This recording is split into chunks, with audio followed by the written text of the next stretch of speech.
영광이여, 우리 남신도를 지원하고 사랑할 마음으로 다시 한번 하나님 앞에 영광 드립시다.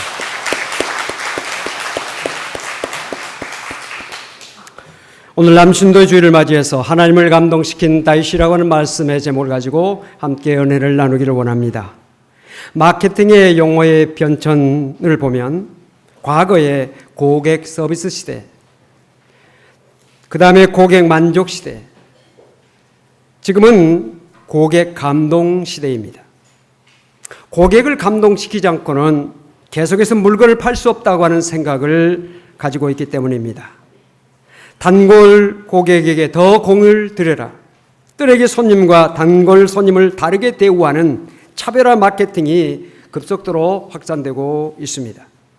신규 고객을 확보하는 것보다도 기존 우수 고객에게 더 많은 혜택을 줌으로써 재구매 비율을 높이는 것이 효과적인 판단으로 여기기 때문입니다.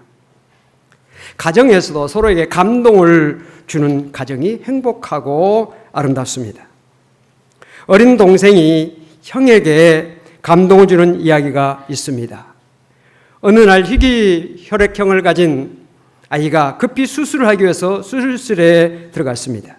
하지만 피가 모자라서 생명이 위독하게 됐습니다. 여기저기 혈액을 구하려고 애를 썼지만 그 혈액형을 구할 수 없었습니다. 식구들 중에서 같은 혈액을 가진 사람이 있는가 살펴보았지만 아무도 없었고 그 아이의 어린 동생이 홀로 똑같은 혈액을 가지고 있었습니다. 워낙 시간이 급박해서 어린아이지만은 급한 대로 혈액을 얻고자 했습니다.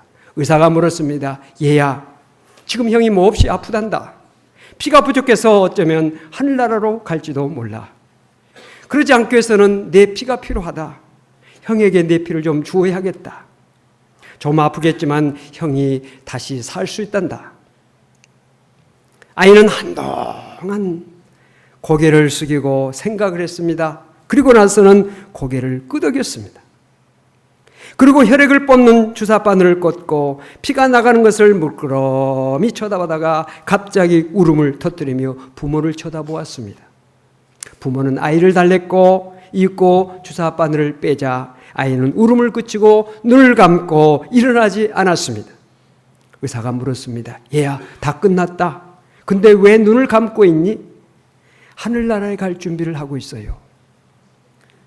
주변에 있는 사람들은 모두 놀랐습니다. 그 아이는 헌혈을 해본 경험이 없기 때문에 자신의 몸에서 피가 뽑혀나가면 자기는 피가 부족해서 죽는 줄 알았던 것입니다. 의사가 또 물었습니다. 얘야, 그럼 너는 내가 죽는 줄 알면서도 헌혈을 했다고 하는 거니? 아이가 대답했습니다. 저는 형이 좋거든요.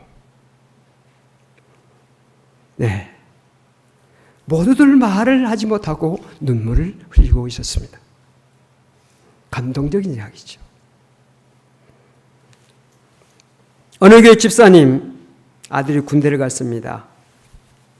아들이 어머니 생일날을 맞이해서 외박을 나왔습니다. 부대장에게 사정을 해서 외박 날짜를 조정해서 나온 것입니다. 그런데 그 아들이 손에 들고 온 것은 사루비아 꽃 화분이었습니다.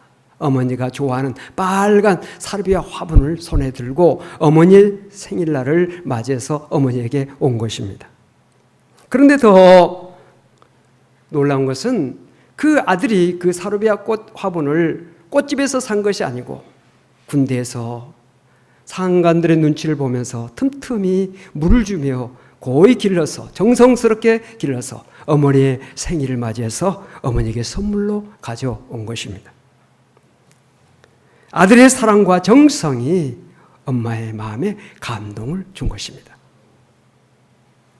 감동은 이렇게 아름다운 것입니다. 귀한 것입니다. 성경에 하나님의 마음을 감동시킨 사람들이 많이 나옵니다. 창세기에 나오는 아브라함과 같은 사람. 어느 날 하나님이 이삭을 내게 번제로 바쳐라. 아브라함에게 청천벽력에 그런 말씀을 하셨습니다. 아브라함은 마음이 아팠겠지만 아들 독자 이삭을 하나님께 번제로 드리려고 아들 데리고 3일 길을 걸어서 모리아산에 올라가서 제단을 쌓고 나무를 벌려놓고 아들 이삭을 잡으려고 칼을 겨누었을 때 그때 하늘에서 음성이 들려왔습니다. 급하게 들려왔습니다. 아브라함아, 아브라함아, 내 아들에게 손을 대지 말라. 하나님은 그 아브라함의 마음을 바꾸자 했지 아브라함의 자녀의 생명을 바꾸자 한 것이 아니었기 때문입니다. 이미 하나님은 아브라함의 순종의 믿음을 통해서 아들 이삭을 제물로 받으셨던 것입니다. 다니엘서에 나오는 다니엘과 세 친구 역시 하나님을 감동시킨 사람들입니다. 다니엘은 우상제물 먹을 수 없다고 왕이 내리는 진미를 거부했습니다. 뿐만 아니라 사자굴에 던져질 수밖에 없다고 하는 것을 알면서도 하루에 3번씩 예루살렘을 향한 창문을 열고 하나님 앞에 기도했던 다니엘입니다. 다니엘의 세 친구 사드락과 메삭과 아벳느고 금신상에게 절을 해야 된다. 그렇지 않으면 풀무불에 던지겠다고 하는 왕의 지엄한 명령이 있었음에도 불구하고 그들은 자청해서 풀무불에 던져질지언정 금신상에게 절할 수 없다고 거부했습니다. 풀무불에 들어갔을 때 하나님께서 천사를 보내서 그들을 지켜주심으로 머리털 하나 상하지 않는 귀한 기적의 역사를 체험했던 것입니다. 욥을 보십시오. 사탄의 시험으로 하루아침에 알거지가 됐습니다. 그의 사랑하는 10자녀가 하루아침에 생명을 잃었습니다. 그것도 모자라서 몹쓸 병에 걸려서 고통하게 됐습니다.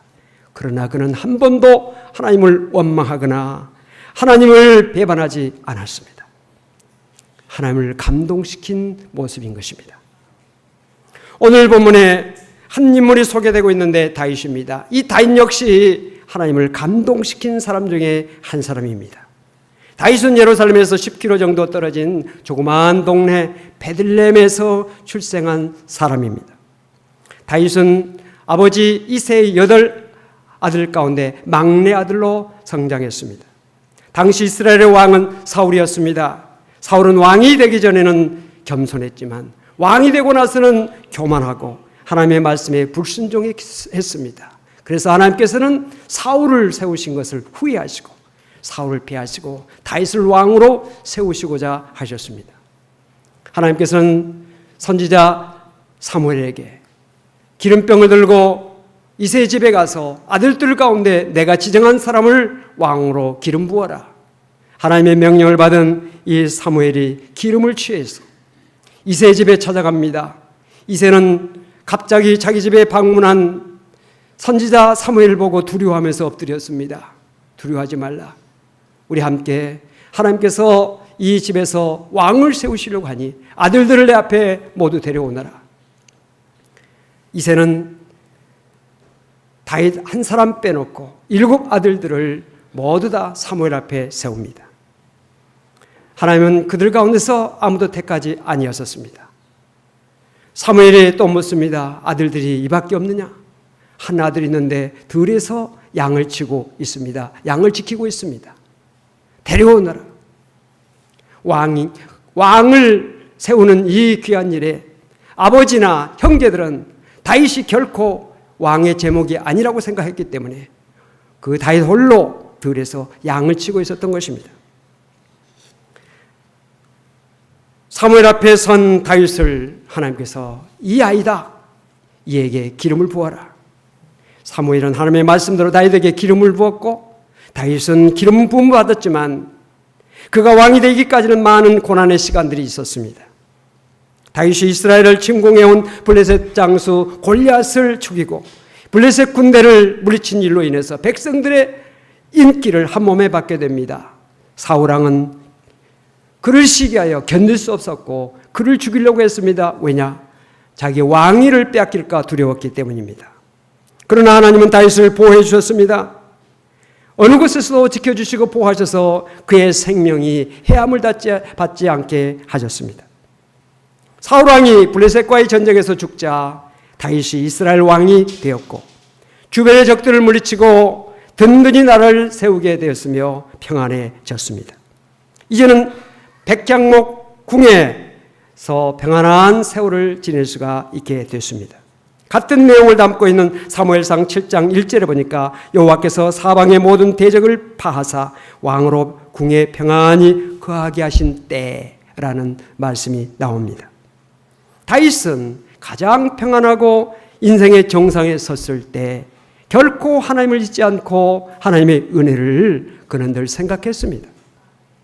다윗의 마음속에 문득 이런 생각이 들었습니다. 나는 이렇게 호화로운 백향목궁에 거하는데 하나님의 언약궤는 누추한 휘장 밑에 있구나. 이 생각이 미치자 다윗은 너무나 죄송하고 또 너무나 부끄러웠습니다. 그래서 하나님의 종 나단을 불러서 자기의 마음을 이야기합니다. 하나님을 위하여 성전을 건축해야 되겠습니다. 나단은 즉시 그 자리에서 승낙을 합니다. 하나님의 음성을 아직 듣지 못하고 그것이 마땅히 하나님을 기쁘시게 할 것이라고 인간적인 판단을 했기 때문이었다. 그러나 그 밤에 나단 선지자에게 하나님께서 말씀으로 임하셨습니다. 가서 내 종 다윗에게 말하기를 여호와의 말씀이 너는 내가 거할 집을 건축하지 말라. 하나님께서 다윗에게 성전 건축하는 것을 허락지 아니하셨다는 말씀이죠. 다윗의 손에 피가 많이 묻었기 때문에 하나님께서는 다윗이 하나님의 성전 짓기를 거절하셨습니다.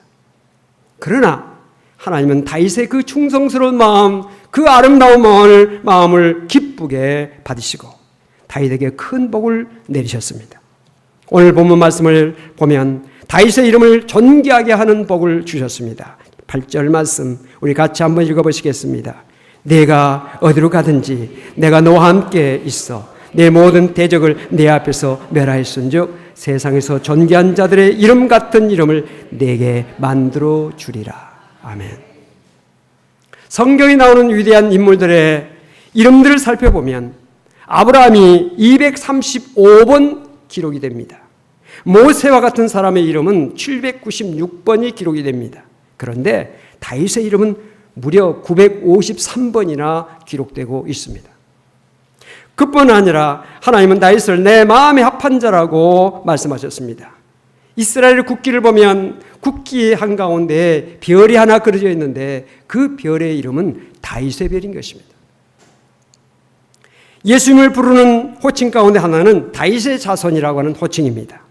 우리가 신약 성경을 펼쳐보면 첫 번째 책이 마태복음입니다. 마태복음 1장 1절 첫 절에 보면 아브라함과 다윗의 자손 예수 그리스도의 계보라 이렇게 시작을 하고 있습니다. 맹인 바디메오는 다윗의 자손 예수여 나를 불쌍히 여기셔서 외쳤을 때 그의 눈을 뜨는 기적을 체험할 수가 있었습니다.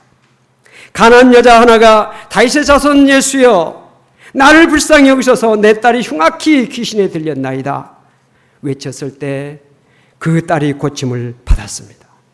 다윗의 이름이 얼마나 존귀한 이름입니까? 호랑이는 죽어서 가죽을 남기고 사람은 죽어서 이름을 남긴다고 하는 말이 있습니다마는 사람이 이름을 남기는 것이 중요한 것이 아니라 어떤 이름이냐가 더 중요한 것입니다.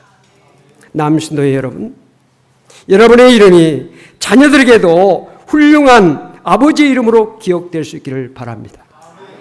또한 부모님에게는 효성스러운 아들이 이름으로 기억될 수 있기를 바랍니다. 친구들에게는 좋은 친구로 기억될 수 있기를 바랍니다. 교회에서는 충성된 믿음을 가진 이름으로 기억될 수 있기를 바랍니다. 다윗은 또한 축복을 받았는데 다윗의 왕국을 안정되게 해주신다는 축복을 받았습니다. 9절 말씀 우리 같이 읽겠습니다. 내가 또 내 백성 이스라엘을 위하여 한 곳을 정하여 그들을 심고 그들이 그곳에 거주하면서 다시는 옮겨가지 아니하게 하며 악한 사람들에게 전과 같이 그들을 해치지 못하게 하여. 아멘. 하나님께서 다윗 왕국을 안정되게 지켜주신다는 것입니다. 하나님께서 이 나라를 지켜주셔야 이 나라가 안정됩니다. 정치, 경제, 사회가 안정되는 것은 어떤 정치력이 아닙니다. 군사력이 아닙니다. 어떤 경제력이 아닙니다. 하나님이 함께 주셔야 이 나라에 참된 안정이 있다는 사실을 우리는 분명히 인정해야 될 것입니다. 다윗은 이 축복을 받고부터 어느 대적에게서도 침범을 받지 않습니다. 패하지 않았습니다. 다윗 왕 시대의 이스라엘 나라는 정치, 군사, 경제, 영토가 가장 크고 강성했습니다. 하나님께서 다윗의 왕국을 축복하셨기 때문이었다. 하나님께서 사랑하시는 사람, 하나님께서 그의 모든 삶을 친히 지켜주십니다. 가정도, 기업도, 자녀도, 사업도, 직장도, 모든 삶을 지켜주십니다. 모든 인생의 길에서 지켜주시는 은혜가 있는 것입니다. 이 은혜가 우리 남신도 여러분과 우리 모든 성도에게 함께 할 수 있기를 주님으로 축원합니다. 세 번째 보겠습니다. 다윗의 아들이 성전을 짓게 하고 그의 왕위를 견고하게 하신다는 축복을 주셨습니다.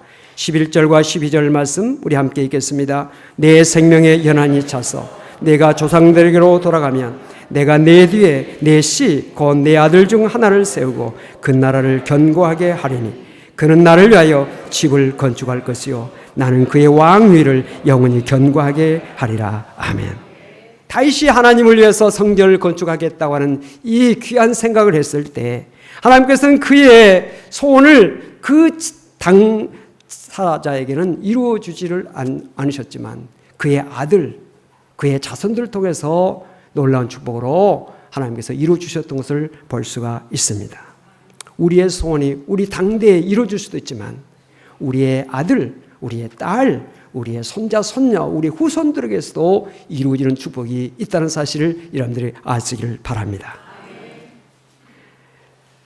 다윗이 하나님의 전을 짓겠다고 하는 소원을 가지고 하나님 앞에 기도했을 때 하나님께서는 다윗의 소원을 이룰 수 있도록 그 아들 솔로몬에게 그 축복을 주셨습니다. 솔로몬의 이름의 뜻은 평화인 것입니다.